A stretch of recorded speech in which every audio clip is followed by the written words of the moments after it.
Hello hello, j'espère que tu vas bien. On se retrouve dans ce nouvel épisode où on va parler justement du réflecteur. On va vraiment clôturer les épisodes que j'ai fait à propos des types énergétiques. Et du coup, bon bah là du coup j'ai dû recommencer un peu ce podcast parce que j'avais laissé la fenêtre ouverte. Il faut savoir que aujourd'hui il fait extrêmement chaud. On est dans un pic caniculaire incroyable. Moi-même qui ai vécu dans le sud de la France, aujourd'hui je ne supporte plus la chaleur. Comme ça, on est à 32 degrés. Donc voilà, j'avais trop envie de tourner ce podcast et du coup, je pouvais pas m'en empêcher. Donc je vais le faire tout en transpiration et du coup, j'ai dû fermer la fenêtre parce que j'habite dans une rue qui est fort passante.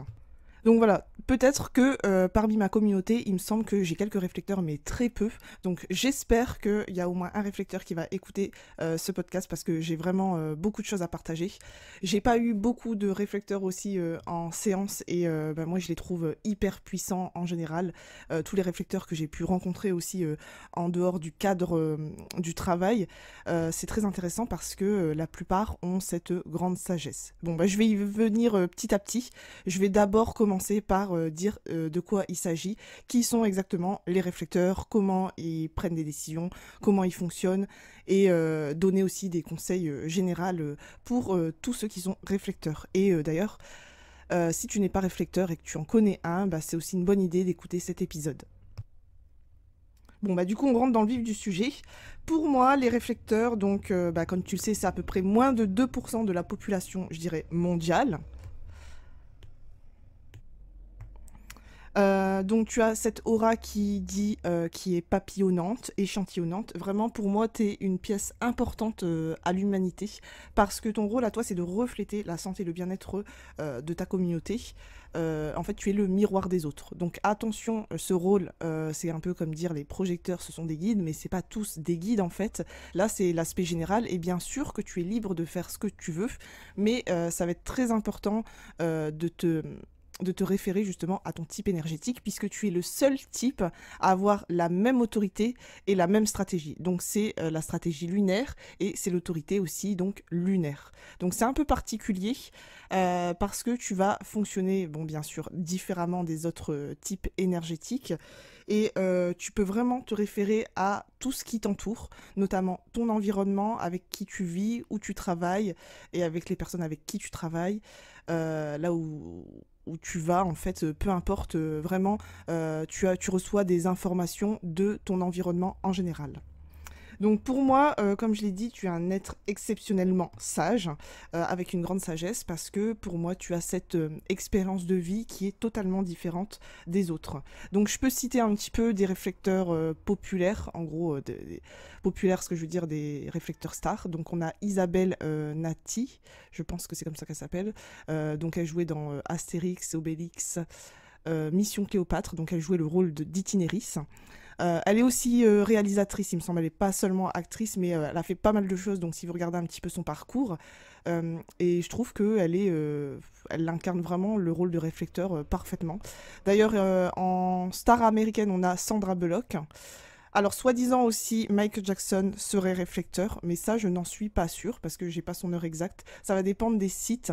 Il y a certains sites internet qui nous donnent les les designs des stars et en fait une fois j'ai discuté avec justement une analyste human design qui disait que pour moi enfin on n'était pas trop d'accord sur le fait par exemple qu'il y en avait une pour elle qui était manifesteur et pour moi elle était MG. Donc pareil il y en a qui vont dire que Michael Jackson serait réflecteur, donc effectivement j'ai fait une brève analyse mais sur un outil que j'utilise il serait MG, donc je sais pas trop en fait.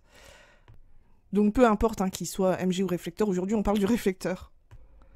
Il y a aussi une dame spirituelle qui est fortement connue en Inde, c'est Amma, qui est aussi réflecteur.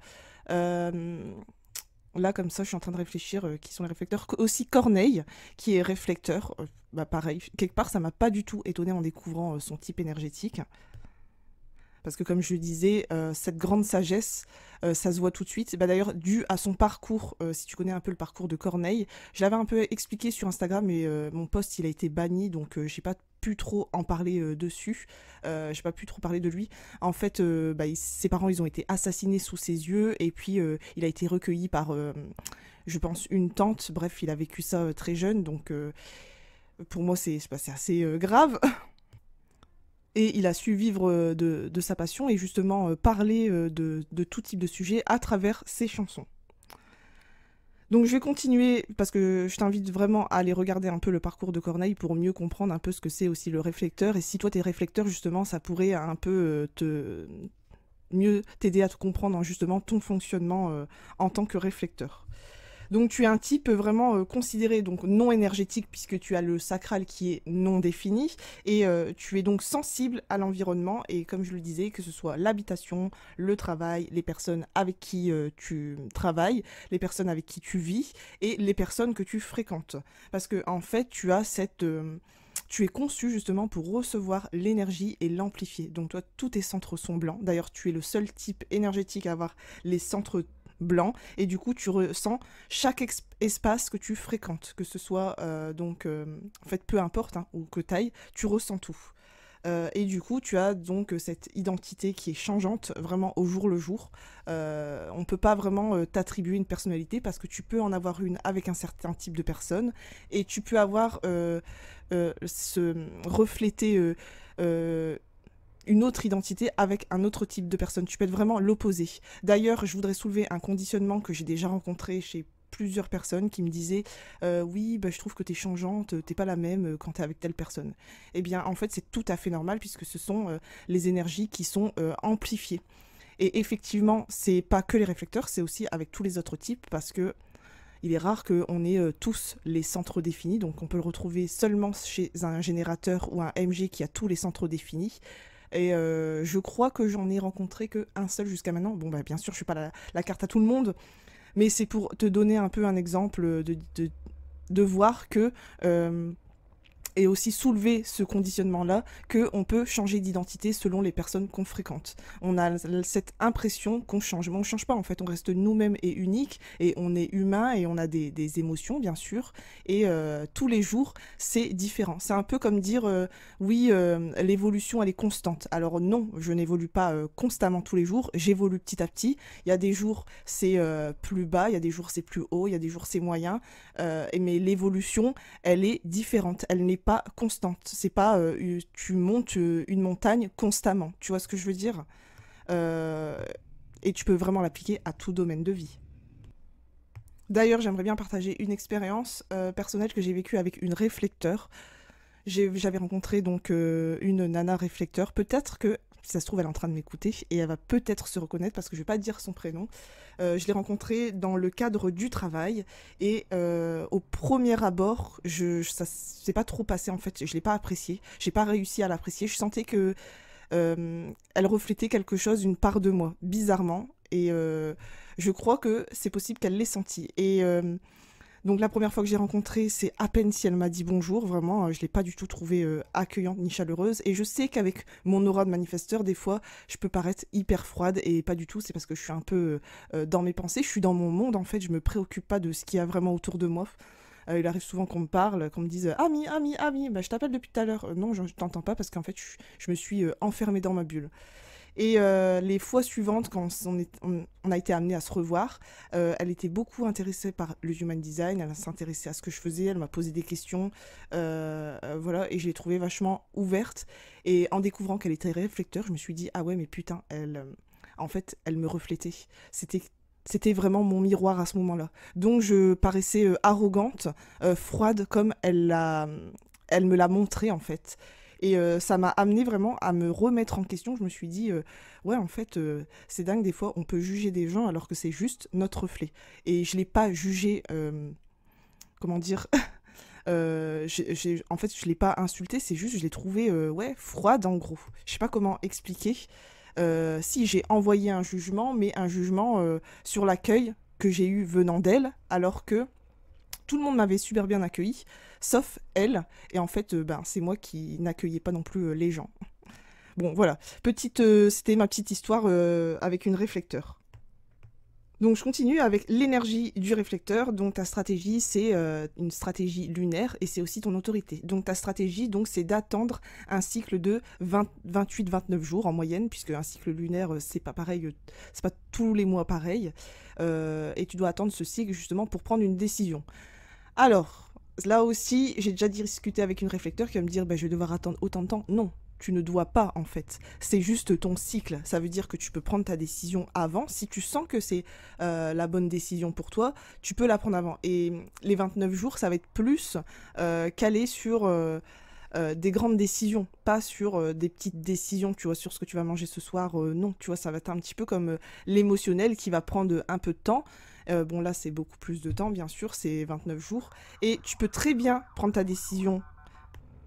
Donc, tu peux très bien prendre ta décision au bout de 15 jours et puis revenir dessus les 15 jours suivants, te dire non, en fait, c'est pas fait pour moi parce que, bien sûr, humainement, tu as besoin d'expérience.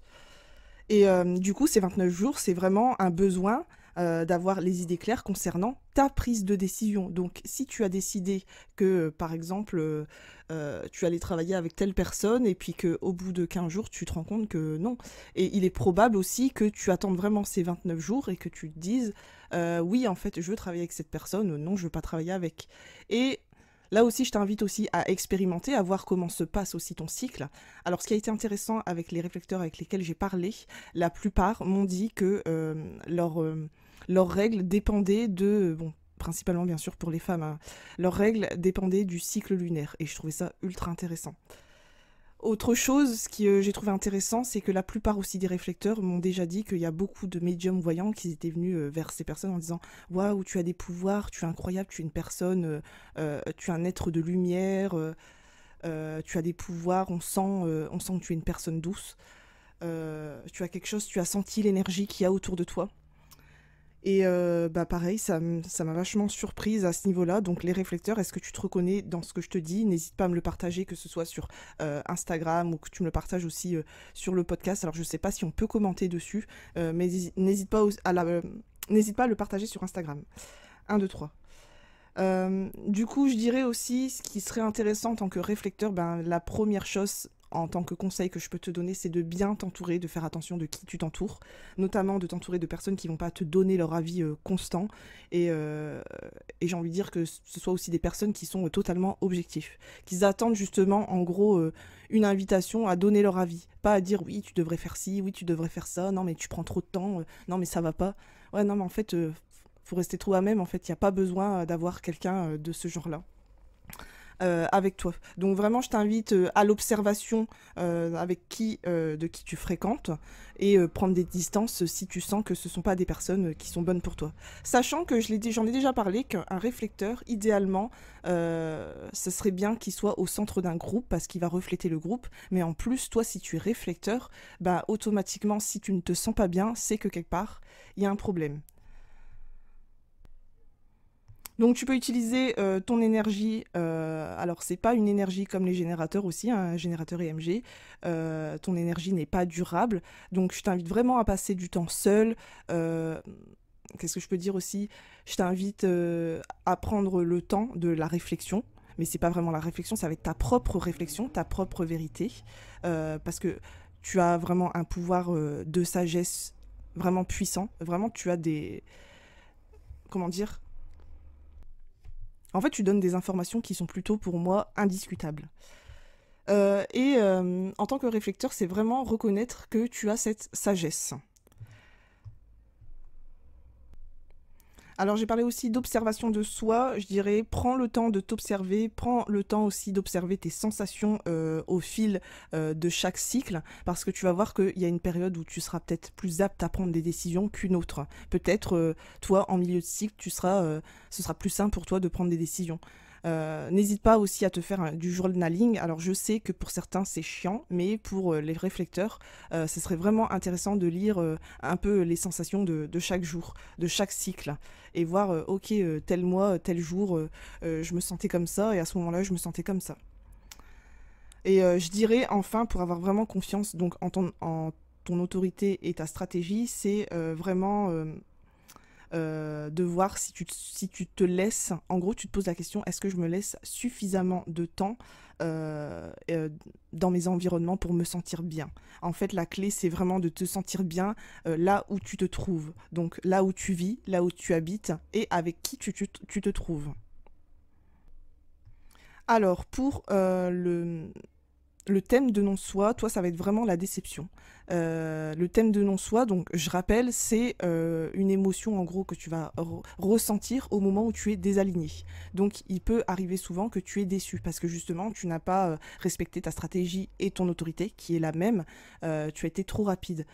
Du coup, à ce moment-là, tu peux prendre du recul et dire ok, d'accord. C'est bon, là je suis déçue, du coup je vais prendre plus de temps pour voir la prochaine décision que je vais prendre par rapport à ça. Je sais pas si tu m'as comprise à ce niveau-là. Et justement, quand tu es en zone d'alignement, à ce moment-là, ce que tu vas ressentir, c'est de la surprise. Toi, ce que tu veux, c'est de la surprise. Et du coup, en tant que réflecteur, tu te sens appelé, tu vas refléter, et c'est à ce moment-là, justement, que tu vas agir. Et c'est pour ça que c'est important de respecter ce cycle lunaire. Mais je dirais que tu as ton propre cycle lunaire. Il se peut que tu prennes des décisions, par exemple, sous une semaine.